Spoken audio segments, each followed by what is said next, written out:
Hello everyone, welcome back to my YouTube channel. ഈ രാത്രി ഞാൻ എങ്ങോട്ട് പോകുന്നതെന്നാണ് ആലോചിക്കുന്നത്. യെസ്, ഞാനും എൻ്റെ ഫാമിലിയും ചെറിയ ഒരു ട്രിപ്പാണ്. We are going first to Palakkad, then after Kochi. Palakkad എൻ്റെ അനിയന് ഒരു ഇൻ്റർവ്യൂ ഉണ്ട്.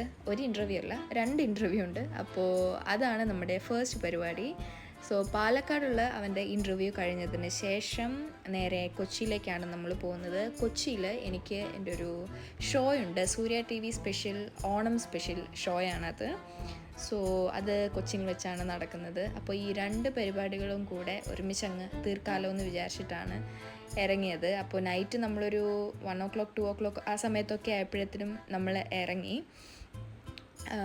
പിന്നെ ഏകദേശം ഒരു ഏർലി മോർണിംഗ് ആകുമ്പോഴേക്കും പാലക്കാട് എത്തി.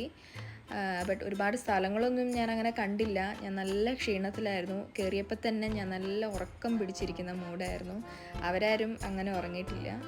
ഞാനിങ്ങനെ ഉറങ്ങും എണീക്കും, എന്താ പറയുക, ഒരു മാജിക്കൽ വേൾഡിൽ എത്തിയ പോലെ ഇതിപ്പോൾ ഏതാ സ്ഥലം, ഇതിപ്പോൾ ഏതാ രാജ്യം എന്നുള്ള പോലെയാണ് ഞാൻ എണീറ്റ് നോക്കുന്നത്. പിന്നെ എല്ലാവരും എന്നോട് പറഞ്ഞു, നീ ഇത്ര കഷ്ടപ്പെട്ട് നോക്കണ്ട, നീ വേണേൽ കിടന്ന് ഉറങ്ങിക്കോളാൻ പറഞ്ഞു. അങ്ങനെ ഞാൻ ഉറങ്ങി എണീറ്റപ്പോഴത്തേനും ഏകദേശം ഈ ഒരു വ്യൂ ആണ് ഞാൻ കാണുന്നത്. നേരം വെളുത്തു. പിന്നെ ഇപ്പോൾ ലാൻഡ് സ്ലൈഡിൻ്റെ സമയമൊക്കെ ആയതുകൊണ്ട് ഒരുപാട് സ്ഥലത്ത് ലാൻഡ് സ്ലൈഡായിട്ടുണ്ടായിരുന്നു. ഇതേപോലെ തന്നെ പല സ്ഥലത്തും ഉണ്ടായിരുന്നു ചെറിയ തോതിൽ. അപ്പോൾ അതൊക്കെ കാണുമ്പോൾ ഭയങ്കരമായിട്ട് എന്താ പറയുക, വയനാട് നടന്ന ആ സംഭവങ്ങളൊക്കെ ഓർമ്മ വന്നു. ആക്ച്വലി വയനാട് ലാൻഡ് സ്ലൈഡിൽ എൻ്റെ ഒരു ഫ്രണ്ട് ഷിജു എന്ന് പറഞ്ഞിട്ടൊരു ഫ്രണ്ടും മരിച്ചിരുന്നു. അവൻ നിന്നിഷ്ടം എന്നിഷ്ടം എന്ന് പറഞ്ഞ സീരിയൽ ഞാൻ സൂര്യയിൽ ചെയ്യുന്ന സമയത്ത് അതിൽ ഫോക്കസ് പുള്ളറായിരുന്നു, ക്യാമറ ഡിപ്പാർട്ട്മെൻ്റ് ആയിരുന്നു. ആ കുട്ടി മരിച്ചു. ആ കുട്ടിയുടെ ഫാമിലിയിൽ അച്ഛൻ, അമ്മ എല്ലാവരും മരിച്ചു. ചേട്ടൻ്റെ മകളും മാത്രം എങ്ങാണ്ടേ ബാക്കി ഉണ്ടായിരുന്നുള്ളൂ. വളരെ നല്ല ഫ്രണ്ടായിരുന്നു. ഒരു അനിയനെ പോലെ എനിക്ക് ഭയങ്കര ഇഷ്ടമായിരുന്നു. അവനാണെങ്കിൽ എന്നെ വലിയ കാര്യമായിരുന്നു. അത്രേ വയസ്സുള്ളൂ, 10-22 വയസ്സെങ്ങാണ്ടേ അവനുള്ളൂ. അപ്പോൾ പെട്ടെന്ന് ഈ ന്യൂസ് കേട്ടു. അപ്പോഴാണ് എനിക്ക് പെട്ടെന്ന് അയ്യോ അവൻ്റെ വീട് അവിടെയാണല്ലോ എന്ന് ഓർത്തത്. പെട്ടെന്ന് നമ്മുടെ കൂടെ വർക്ക് ചെയ്തിരുന്ന ഒരുപാട് നല്ല പരിചയമുള്ള ഒരാളും അതിൽ പോയി എന്ന് കേൾക്കുമ്പോൾ അത് അങ്ങോട്ട് ആക്സെപ്റ്റ് ചെയ്യാൻ പറ്റിയില്ല. ഞാൻ ഒരുപാട് കരഞ്ഞു, ഒരുപാട് വിഷമിച്ചു. നമ്മുടെ ടീമിലെല്ലാവരും ആർക്കും അത് ആക്സെപ്റ്റ് ചെയ്യാൻ പറ്റിയിട്ടുണ്ടായിരുന്നില്ല ആ അവസ്ഥ. സോ അവനെ ഞങ്ങളെല്ലാവരും ഒരുപാട് മിസ് ചെയ്യുന്നുണ്ട്.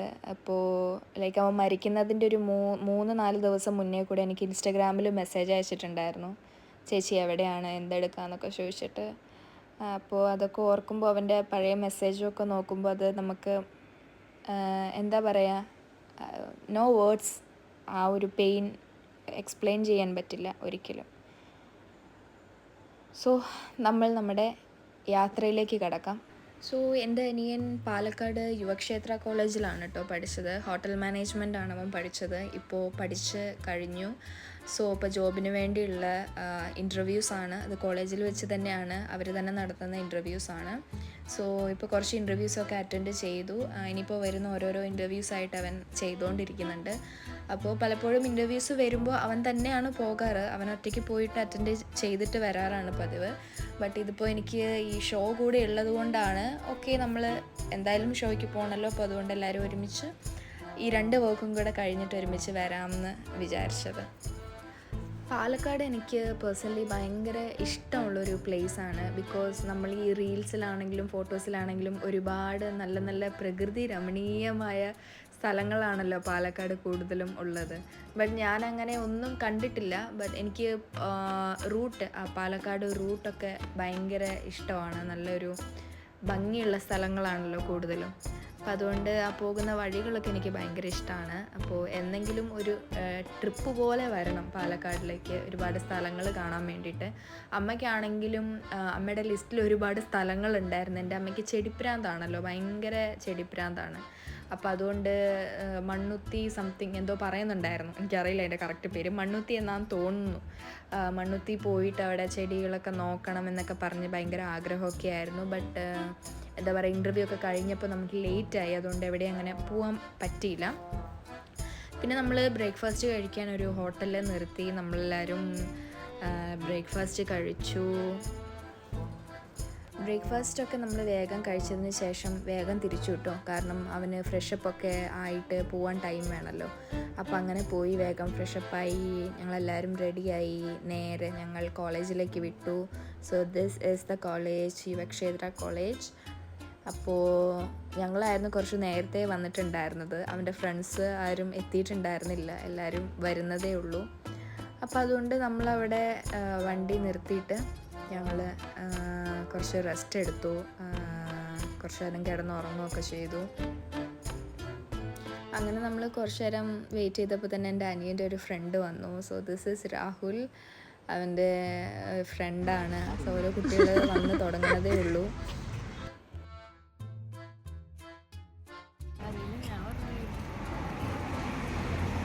Hi, so this is Rahul, ശരത്തിൻ്റെ ഫ്രണ്ടാണ്. എനിക്ക് കുറേ വർഷമായിട്ട് അറിയാം, എന്നിവിടെ പഠിക്കുന്ന സമയത്ത് തൊട്ടേ എനിക്ക് മെസ്സേജ് അയക്കും. പിന്നെ രാഹുലിനൊരു അനിയത്തിയുണ്ട്, രേഷ്മക്കുട്ടി, എനിക്ക് എപ്പോഴും മെസ്സേജ് അയക്കും. എൻ്റെ വലിയ ഫാനാണ്. എനിക്ക് എല്ലാ കാര്യങ്ങളും, എന്ത് ഞാൻ സ്റ്റോറി ഇട്ടാലും അവൾ ആദ്യം റിയാക്ട് ചെയ്യും. പിന്നെ എനിക്ക് ബർത്ത്ഡേക്ക് അവൾ എൻ്റെ ഫോട്ടോയൊക്കെ വരച്ചിട്ട് എനിക്ക് ഗിഫ്റ്റൊക്കെ അയച്ചു തന്നിട്ടുണ്ടായിരുന്നു. സോ ശരത്തിനും രാഹുലിനും വേറെ കുറേ കുട്ടികൾക്കുണ്ട്. ഇപ്പോൾ ഒരു ഇൻ്റർവ്യൂ കഴിഞ്ഞു, അത് കഴിഞ്ഞിട്ട് ഇനി വേറൊരു ഇൻ്റർവ്യൂവും കൂടി ഉണ്ട്, അത് 2:30 കേട്ടോ. അപ്പോൾ അതുകൊണ്ട് നമ്മൾ ഫുഡ് കഴിക്കാൻ ചുമ്മാ തെണ്ടാൻ വേണ്ടി ഇങ്ങനെ ഇറങ്ങിയിരിക്കുകയാണ്. നമ്മളെല്ലാവരും ഉണ്ട്, അമ്മയുണ്ട്, അനിയനുണ്ട്, ഉണ്ണിമോളുണ്ട്, ഞാനുണ്ട്. ഇത് അനിയൻ്റെ കോളേജാണ് കേട്ടോ, ഇത് ശരത്തിൻ്റെ കോളേജാണ്. ഇതാണ് ശരത്തിൻ്റെ കോളേജ്. സോ ഒരു സ്ഥിരം എന്തോ ഫുഡ് കഴിക്കുന്ന എന്തോ ഒരു ഷോപ്പാണ്.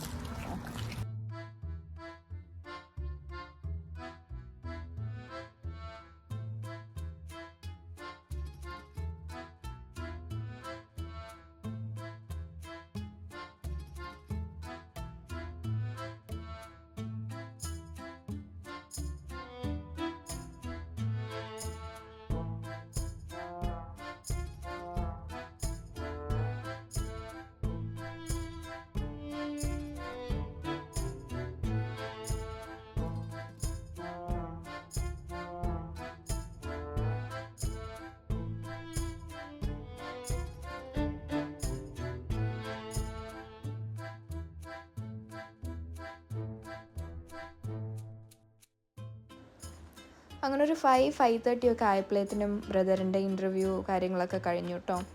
ബട്ട് അപ്പോഴേക്കും നല്ല മഴ പെയ്തിട്ടുണ്ടായിരുന്നു.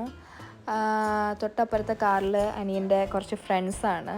അപ്പോൾ അവരൊക്കെ കണ്ടു പരിചയപ്പെട്ടതൊന്നും എനിക്ക് വീഡിയോ എടുക്കാൻ പറ്റിയിട്ടുണ്ടായിരുന്നില്ല. പിന്നെ അത് കഴിഞ്ഞപ്പോഴത്തേനും നല്ല മഴയൊക്കെ വന്നു. പിന്നെ ഞങ്ങൾ മെല്ലെ അവിടുന്ന് തിരിച്ചു. കോളേജിലെ പരിപാടികളൊക്കെ കഴിഞ്ഞു. പിന്നെ ഞങ്ങൾ ഫുഡ് കഴിച്ചു. ഞങ്ങൾ കാര്യമായിട്ടൊന്നും കഴിച്ചിട്ടുണ്ടായിരുന്നില്ല, കുറച്ച് സ്നാക്സും കാര്യങ്ങളും മാത്രമേ കഴിച്ചിട്ടുണ്ടായിരുന്നുള്ളൂ. അങ്ങനെ ഹോട്ടലിൽ പോയിട്ട് നന്നായി ഫുഡൊക്കെ അടിച്ചു. അപ്പോഴേക്കും പുറത്തൊക്കെ നല്ല മഴയായിരുന്നു കേട്ടോ. അങ്ങനെ നമ്മൾ ഇനി നേരെ കൊച്ചിയിലേക്കാണ് തിരിക്കുന്നത്. കൊച്ചി ചിറ്റിലപ്പള്ളി സ്ക്വയർ, അവിടെയാണ് ഷോ നടക്കുന്നത്. സോ ഇപ്പോൾ പുറപ്പെട്ടാൽ ഏകദേശം നൈറ്റ് 10 o'clock 10:30 ഒക്കെ ആകും അവിടെ എത്താൻ വേണ്ടിയിട്ട്. നെക്സ്റ്റ് ഡേ മോർണിംഗ് ആണ് ഷോ. സോ അങ്ങോട്ടേക്കാണ് നമ്മൾ നേരെ പോകുന്നത്. അമ്മയ്ക്ക് ഭയങ്കര പരാതിയായിരുന്നു കേട്ടോ, എവിടെയും പോകാൻ പറ്റിയില്ല, ഒന്നും ചെടികളൊന്നും വാങ്ങിക്കാനൊന്നും പറ്റിയില്ല എന്നൊക്കെ പറഞ്ഞ് ഭയങ്കര വിഷമമൊക്കെ ആയിരുന്നു. ബട്ട് ഒന്നും ചെയ്യാൻ പറ്റില്ലല്ലോ, 2 ഇൻ്റർവ്യൂ ഉള്ളത് കൊണ്ട് മാത്രമാണ് ഇത്രയും ലേറ്റ് ആയത്. ഇല്ലായിരുന്നെങ്കിൽ നമുക്കൊരു ആഫ്റ്റർനൂണൊക്കെ തിരിച്ച് കുറച്ച് പ്ലേസസ് ഒക്കെ കാണാമായിരുന്നു. പിന്നെ അപ്പോഴേക്കും ഈവനിങ് ആകുമ്പോഴേക്കും നമുക്ക് വേറൊരു സ്ഥലത്തും പോകാൻ പറ്റില്ല, ഇത്രയും മഴയും കാര്യങ്ങളൊക്കെ അല്ലേ. എൻ്റെ സൗണ്ടിലും കുറച്ച് പ്രോബ്ലം ഉണ്ട് കേട്ടോ, എൻ്റെ ത്രോട്ട് ചെറിയൊരു പെയിൻ ഉണ്ട്, പിന്നെ ചെറിയൊരു വോയിസ് ചേഞ്ചും ഉണ്ട്. ഇപ്പോഴത്തെ ക്ലൈമറ്റിൻ്റെ ആയിരിക്കാം. ആൻഡ് എനിക്ക് കുറേ ട്രാവൽ ചെയ്തപ്പോഴത്തേനും ഞാൻ ഭയങ്കരമായിട്ട് ടയേർഡായിട്ടോ. ആക്ച്വലി എനിക്ക് കാർ ട്രാവലിംഗ് എനിക്ക് അത്ര ഇഷ്ടമുള്ള പരിപാടിയല്ല. അപ്പോൾ അങ്ങനെ ടയേർഡായപ്പോൾ ഒരു സൈഡിൽ നിർത്തി ഞാൻ ഒരു ബ്ലാക്ക് കോഫിയൊക്കെ കുടിച്ചു, ഒരു മൂലയ്ക്കിരുന്നു. എൻ്റെ ഫേസ് കണ്ടാൽ അറിയാം ഭയങ്കര ക്ഷീണിതയായിപ്പോയി ഞാൻ. എൻ്റേതായ സന്തോഷം കണ്ടെത്തി ബ്ലാക്ക് കോഫിയൊക്കെ കുടിച്ച് ഞാനൊരു മൂലയ്ക്കിരുന്നു. എനിക്ക് പൊതുവേ ഫ്ലൈറ്റ് ട്രാവലിംഗ്, ട്രെയിൻ എല്ലാം ഓക്കെയാണ്. ബട്ട് ബസ് ആൻഡ് കാർ എനിക്ക് എന്തോ അത്ര ഇഷ്ടമല്ല. Finally we reached the hotel Kochi Chittilappilly square at 10:30. ഞാൻ ഭയങ്കര ടയേർഡാണ്. എനിക്ക് ഒട്ടും വയ്യ. എവിടെയെങ്കിലും കിടന്നാൽ മതി എന്നേ ഉള്ളൂ. എനിക്ക് രാവിലെ എണീക്കാനുള്ളതാണ്. രാവിലെ മേക്കപ്പ് ഞാൻ തന്നെയാണ് മേക്കപ്പ് ചെയ്യുന്നത്. ഹെയർ ഡൂവിന് മാത്രം ഹെയർ ഡ്രസ്സർ വരും. കുറച്ച് നേരത്തെ എണീറ്റിട്ടുണ്ടെങ്കിൽ സ്റ്റാർട്ട് ചെയ്യണം. ഇപ്പോൾ ചെറുതായിട്ടൊരു റൂം ടൂറാണ് കേട്ടോ. എല്ലാവരും കണ്ടോളൂ. ചെറുതായിട്ട് റൂം എൻ്റെ യൂട്യൂബ് മെമ്പേഴ്സിന് കാണിച്ചു കൊടുക്കാം. Nothing special, it's just A normal washroom and A room. So guys, that's it. കുത്തി പൊളിക്കാൻ നോക്കുവാണോ? എല്ലാം തുറന്ന് പൊട്ടിച്ച് അതിൻ്റെ അപ്പുറത്ത് എന്താണെന്ന് ഇപ്പം അറിയണം, നല്ല സമാധാനമുള്ളൂ. എനിക്ക് മിൽക്ക് പൗഡർ ഭയങ്കര ഇഷ്ടമാണ് കേട്ടോ. എവിടെ ഹോട്ടലിൽ പോയാലും ഞാൻ കയറി ആദ്യം ചെയ്യുന്ന പരിപാടി മിൽക്ക് പൗഡർ ഉണ്ടെങ്കിൽ അതങ്ങ് കഴിച്ച് കഴിയുമ്പോൾ എനിക്കൊരു സന്തോഷം. അതെന്താണെന്നറിയില്ല, എനിക്ക് ഭയങ്കര ഇഷ്ടമാണ് മിൽക്ക് പൗഡർ. സോ എവിടെ പോയാലും അത് കിട്ടുവാണെങ്കിൽ ഒരു 4-5 പാക്കറ്റ് ഞാൻ അപ്പം തന്നെ കാലിയാക്കും. എല്ലാം കഴിഞ്ഞ് ഫ്രഷപ്പായി ഏകദേശം ഒരു 12:30 ഒക്കെ ആയപ്പോഴേക്കും ഞാൻ കിടന്നു. അത്ര നല്ല ഉറക്കമൊന്നും കിട്ടിയില്ല. ഒരു 4 to 5 hours മാത്രമേ ഉറങ്ങിയുള്ളൂ. മോർണിംഗ് 5:45 ആയപ്പോഴേക്കും ഞാൻ എണീറ്റ് ഫ്രഷപ്പായി. അതിനുശേഷം മേക്കപ്പ് സ്റ്റാർട്ട് ചെയ്യേണ്ട പരിപാടിയിലേക്ക് നമുക്കിനി കടക്കാം. അത് കഴിഞ്ഞ് ഹെയർ ചെയ്യാൻ ഒരു ചേച്ചി വരും. എൻ്റെ മേക്കപ്പൊക്കെ കഴിയുമ്പോഴത്തേനും അമ്മ is making some black coffee for me. എനിക്കിപ്പോൾ ബ്ലാക്ക് കോഫിയാണ് കൂടുതൽ ഇഷ്ടം. ഞാൻ മുന്നേ ഒരു ഭയങ്കര ടീ ലവറായിരുന്നു. ബട്ട് അതൊക്കെ മാറി. ഇപ്പോൾ എന്താണെന്നറിയില്ല, ഇപ്പോൾ ബ്ലാക്ക് കോഫിയാണ് എനിക്ക് കൂടുതൽ ഇഷ്ടം. എപ്പോൾ വേണമെങ്കിലും ഈ ഇഷ്ടവും മാറാം. സോ നമുക്കൊരു 8:30 ഒക്കെ ആകുമ്പോഴേക്കും ഷോ സ്റ്റാർട്ട് ചെയ്യണം എന്ന പ്ലാനിലാണ് ടീം ഇരിക്കുന്നത്. അപ്പോൾ അതിനുള്ളിൽ വേഗം മേക്കപ്പും തീർക്കണം, ഹെയർ ഡു എല്ലാം വേഗം ചെയ്യണം. ലേറ്റ് ആവാൻ പാടില്ല. സാരിയൊക്കെ ഉടുക്കേണ്ടതാണ്. അപ്പോൾ അതുകൊണ്ട് എനിക്ക് മേക്കപ്പ് ചെയ്യുന്ന വീഡിയോ ഒന്നും അങ്ങനെയൊന്നും എടുക്കാൻ പറ്റിയിട്ടുണ്ടായിരുന്നില്ല, റെഡി ആവേണ്ട തിരക്കിന്. സോ ഇവിടെ കുറച്ച് വീഡിയോസ് മാത്രമേ എനിക്ക് എടുക്കാൻ പറ്റിയിട്ടുള്ളൂ.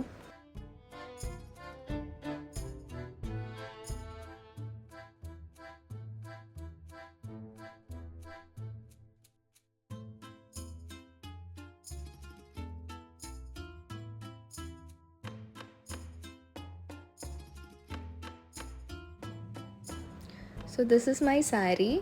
ഇത് ഓണം സ്പെഷ്യൽ പ്രോഗ്രാം ആണല്ലോ, അതുകൊണ്ട് നമ്മൾ സെറ്റ് സാരിയാണ് ചൂസ് ചെയ്തത്. എനിക്ക് ഒരു സിമ്പിൾ സെറ്റ് സാരി അങ്ങനെ എന്തെങ്കിലും സിമ്പിളായിട്ട് മതി എന്നായിരുന്നു ഞാൻ വിചാരിച്ചത്. അതുകൊണ്ടാണിത് ചൂസ് ചെയ്തത്.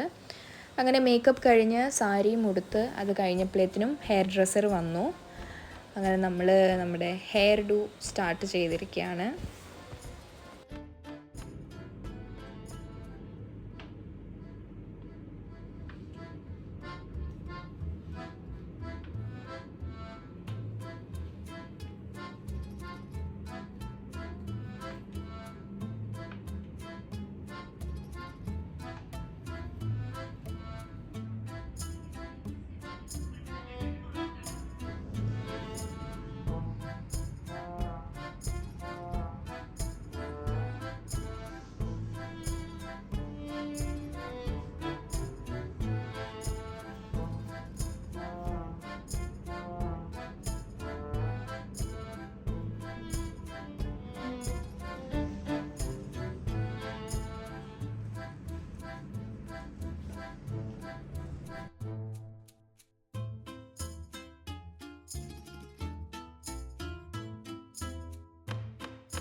അങ്ങനെ ഞാൻ ഫുൾ റെഡിയായി. പിന്നെ ഞാൻ ബ്രേക്ക്ഫാസ്റ്റ് കഴിച്ചു. ഇടിയപ്പം ആൻഡ് വെജ് സ്റ്റൂ ആയിരുന്നു ഫോർ ബ്രേക്ക്ഫാസ്റ്റ്. അപ്പോൾ അതൊക്കെ കഴിച്ചതിന് ശേഷം ഏകദേശം നമുക്ക് ഷോയ്ക്ക് ഇറങ്ങേണ്ട ടൈമൊക്കെ ആയി. അമ്പിളിച്ചേച്ചിയൊക്കെ വന്നിട്ടുണ്ട്. കനൽപ്പൂവിൽ നിന്ന് ഞാനും അമ്പിളിച്ചേച്ചിയാണ് ഈ ഷോയിലുള്ളത്. വേറെയും സീരിയലിൽ നിന്ന് ഒരുപാട് ആൾക്കാരൊക്കെ ഉണ്ട്, വേറെ ഒരുപാട് ആർട്ടിസ്റ്റുകളൊക്കെ ഉണ്ട്. അപ്പോൾ ഏകദേശം എൻ്റെ ടൈം ആയപ്പോഴേക്കും ഞാൻ താഴേക്ക് ഇറങ്ങി. അമ്പിളിച്ചേച്ചി ഇരിപ്പുണ്ടായിരുന്നു. അമ്പിളിച്ചേച്ചി അച്ഛൻ്റെ കൂടെയാണ് വന്നത്. അപ്പോൾ ഞങ്ങളിങ്ങനെ ഇരുന്നു. ഷോ ഒരു കുക്കിംഗ് ഷോയാണ്. അതായത് 4 ടീം ഉണ്ടാകും. ഒരു ടീമിൽ 2 ആൾക്കാർ. അപ്പോൾ നമ്മൾ കുക്ക് ചെയ്യുക, ഓണസദ്യ. അപ്പോൾ 1 മണിക്കൂറിൽ എത്ര ഡിഷസ് ഉണ്ടാക്കുന്നു, അത് എത്ര രുചിയിലുണ്ടാക്കുന്നു. അപ്പോൾ അങ്ങനെയാണ് ഫസ്റ്റ് പ്രൈസ് നിർണ്ണയിക്കുന്നത്. ആരാണ് ഇതിൽ ഏറ്റവും നല്ല ബെറ്ററായിട്ട് പെർഫോം ചെയ്തിരിക്കുന്നത് അവർക്കാണ് ഫസ്റ്റ് പ്രൈസ്. സോ ഇറ്റ്സ് ഒരു ഒരു ഓണം ഫൺ ഷോ പോലെയാണ് ഇത്. ഒരുപാട് ആർട്ടിസ്റ്റ് ഉണ്ടായിരുന്നു, ഒരുപാട് ഫ്രണ്ട്സ് ഉണ്ടായിരുന്നു. So this is our crew. ഞാൻ വളരെ നന്നായി എൻജോയ് ചെയ്ത ഒരു ഷോ ആയിരുന്നു. അപ്പോൾ ഏകദേശം നമ്മൾ കയറാൻ നിൽക്കുന്ന സമയത്ത് വലിയൊരു മഴ പെയ്ത് ഭയങ്കര കാറ്റും മഴയും ഒക്കെ വന്ന് ആദ്യം നമ്മൾ സെറ്റ് ചെയ്ത് എല്ലാം വെച്ചിട്ടുണ്ടായിരുന്നു. അപ്പോൾ അതൊക്കെ ഏകദേശം ഫുള്ള് കുളമായി, പറന്ന് അങ്ങോട്ടും ഇങ്ങോട്ടും ഒക്കെ പോയി. എല്ലാവരും ഓരോ സ്ഥലത്തേക്ക് ഓടിപ്പോയി മഴ കാരണം. പിന്നെ അത് കഴിഞ്ഞ് എല്ലാം ഒന്ന് സെറ്റ് ചെയ്ത് കുറച്ച് നേരം കഴിഞ്ഞിട്ടാണ് സ്റ്റാർട്ട് ചെയ്തത്. മഴ കഴിയാൻ കുറച്ച് നേരം സമയം എടുത്തു കേട്ടോ. അപ്പോഴേക്കും എല്ലാവരും ബാക്ക് ടു അത് സെറ്റ് ചെയ്യേണ്ട പരിപാടിയിലായിരുന്നു. ബിക്കോസ് കാറ്റൊക്കെ വന്നപ്പോഴേക്കും കുറേ സാധനങ്ങൾ അങ്ങോട്ടും ഇങ്ങോട്ടും പറന്നുപോയി. അപ്പോഴേക്കും നൂബിൻ വീഡിയോ എടുക്കുമായിരുന്നു. നൂബിൻ എന്നെ വീഡിയോ എടുക്കുന്നു, ഞാൻ കറങ്ങി വന്നപ്പോൾ ഞാൻ നൂബിനെ വീഡിയോ എടുക്കുന്നു. എല്ലാവരും ഫോണിൽ അങ്ങോട്ടും ഇങ്ങോട്ടും വീഡിയോ എടുത്ത് നടക്കുകയാണ്. കാറ്റും മഴയൊക്കെ ആയപ്പോഴത്തേന് നമുക്ക് പിന്നെ ഇതിനിപ്പോൾ തുടങ്ങുമോ, സ്റ്റാർട്ട് ചെയ്യുമോ, എപ്പോഴാണ് ലേറ്റ് ആകുമോ എന്നൊക്കെയുള്ള കൺഫ്യൂഷനായിട്ട് എല്ലാവരും അങ്ങോട്ടും ഇങ്ങോട്ടൊക്കെ നടക്കുമായിരുന്നു. ബട്ട് എന്നാലും വേഗം തന്നെ എല്ലാം സെറ്റ് ചെയ്ത് പ്രോഗ്രാം സ്റ്റാർട്ട് ചെയ്തു. ഈ ഷോയിൽ എൻ്റെ ഏറ്റവും വലിയ ഹൈലൈറ്റ് എന്ന് പറയാനാണെങ്കിൽ എനിക്ക് ഏറ്റവും ഇഷ്ടപ്പെട്ട ഒരു കാര്യം, ഞാൻ ചെറുതിലെ എൻ്റെ ഒരു 7th 8th 9th ആ സമയമൊക്കെ ഞാൻ കൊച്ചു ടി വിയിൽ ആങ്കറായിരുന്നു, VJ ആയിരുന്നു. ഒരുപാട് ഷോസ് ഞാൻ ചെയ്തിട്ടുണ്ട് കൊച്ചു ടി വിയുടെ. അപ്പോൾ ആ സമയത്ത് എൻ്റെ ഷൂട്ട്സ് ചെയ്ത ക്യാമറ ടീംസിലെ ഒരു 3 ചേട്ടന്മാർ ഈ ഷോയിലുണ്ടായിരുന്നു. അപ്പോൾ പെട്ടെന്ന് എൻ്റെ അടുത്ത് വന്ന് ചോദിച്ചു, സാൻഡ്രയല്ലേ, ഞങ്ങൾ ഓർമ്മയുണ്ടോ, പണ്ട് നമ്മൾ ഷോസ് ചെയ്തിട്ടുണ്ട് കൊച്ചു ടി വിയുടെ, ഞങ്ങളായിരുന്നു ടീം എന്ന് പറഞ്ഞിട്ട്. പെട്ടെന്ന് അപ്പോഴാണ് എനിക്ക് അതിലെ 1-2 പേരെ എനിക്ക് ഓർമ്മ വന്നത്. ബിക്കോസ് ഒരുപാട് വർഷങ്ങൾ കഴിഞ്ഞല്ലോ. അപ്പോൾ ആദ്യമായിട്ടാണ് ഞാൻ ഇത്ര വർഷങ്ങൾക്ക് ശേഷം സീരിയൽ ഇൻഡസ്ട്രിയിൽ വന്നതിന് ശേഷം കൊച്ചു ടി വിയിൽ ആങ്കർ അല്ലായിരുന്നോ എന്ന് വന്ന് ചോദിച്ചത്. ആദ്യമായിട്ടാണ് വന്ന് ചോദിച്ചത്. അപ്പോൾ എൻ്റെ ടീമിന് എൻ്റെ നുണക്കുഴിയൊക്കെ കണ്ടിട്ടാന്ന് തോന്നുന്നു അവർക്ക് പെട്ടെന്ന് തന്നെ ഓർത്തെടുക്കാൻ പറ്റിയത്. സോ അത് എനിക്ക് ഭയങ്കര ഒരു മെമ്മറബിളായ ഒരു ഇൻസിഡൻ്റ് ആയിരുന്നു. അവർ പഴയ കാര്യങ്ങളും കുറച്ചൊക്കെ സംസാരിച്ച് ഇങ്ങനെ നിന്നത് നമ്മൾ പഴയ മെമ്മറീസിലേക്കൊക്കെ പോയിട്ട് വന്നു. ഇത്രയും വർഷങ്ങൾ കഴിഞ്ഞ് എന്നെ അവർ ഓർത്ത് വെച്ചു എന്നുള്ളതാണ് വലിയ കാര്യം. അപ്പോൾ നമ്മൾ ഒരുപാട് ട്രാവലിംഗ് ഒക്കെ ചെയ്തിട്ട് ഒരുപാട് ഷോസ് ചെയ്തിട്ടുണ്ടായിരുന്നു കൊച്ചു ടി വിയിൽ ചെയ്യുമ്പോൾ. നാട്ടിലെ ഇടവഴികൾ എന്നൊക്കെ പറഞ്ഞിട്ട് നമ്മൾ ഒരുപാട് സ്ഥലങ്ങൾ പോയി ഇൻട്രൊഡ്യൂസ് ചെയ്യുന്ന പോലത്തെ പ്രോഗ്രാംസ് ആയിരുന്നു. അങ്ങനെ ഒരുപാട് പ്രോഗ്രാംസ് ഞാൻ ചെയ്തിട്ടുണ്ട് കൊച്ചു ടി വിയിൽ ചെറുതിൽ.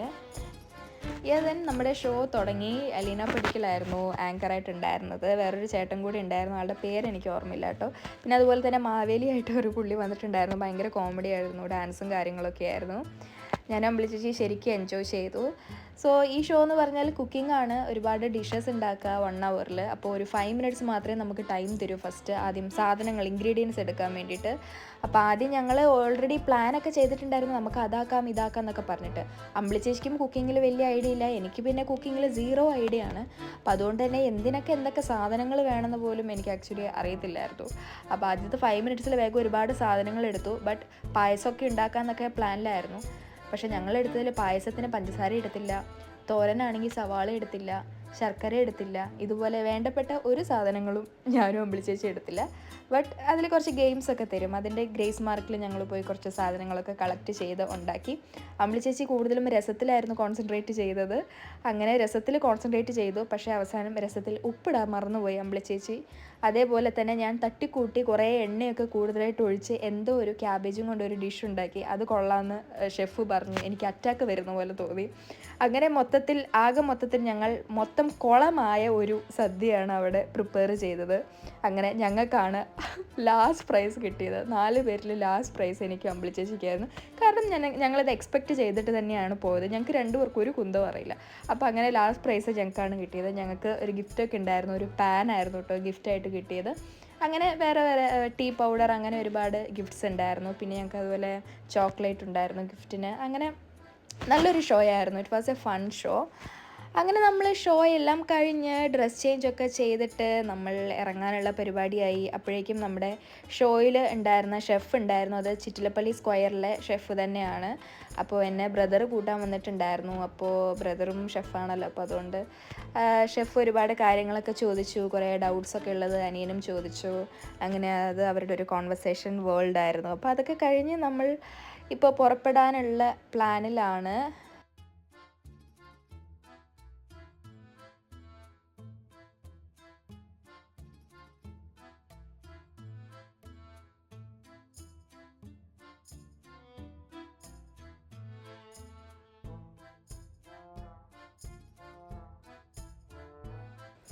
നമ്മൾ നേരെ പിന്നെ പോയത് ഫോർട്ട് കൊച്ചിയിലേക്കാണ്. ഫോർട്ട് കൊച്ചി പോകാൻ എനിക്ക് ഒരു ആഗ്രഹം ഉണ്ടായിരുന്നില്ല, ബിക്കോസ് ഞാൻ ഭയങ്കര ടയേർഡായിരുന്നു. ബട്ട് എൻ്റെ ബ്രദറിന് കുറച്ച് ഒരാഗ്രഹം, എന്തായാലും നമ്മൾ വന്നല്ലേ ചുമ്മാ ഒന്ന് കറങ്ങിയിട്ട് പോകാമെന്ന് പറഞ്ഞിട്ടാണ് ഫോർട്ട് കൊച്ചി വരെ പോയത്.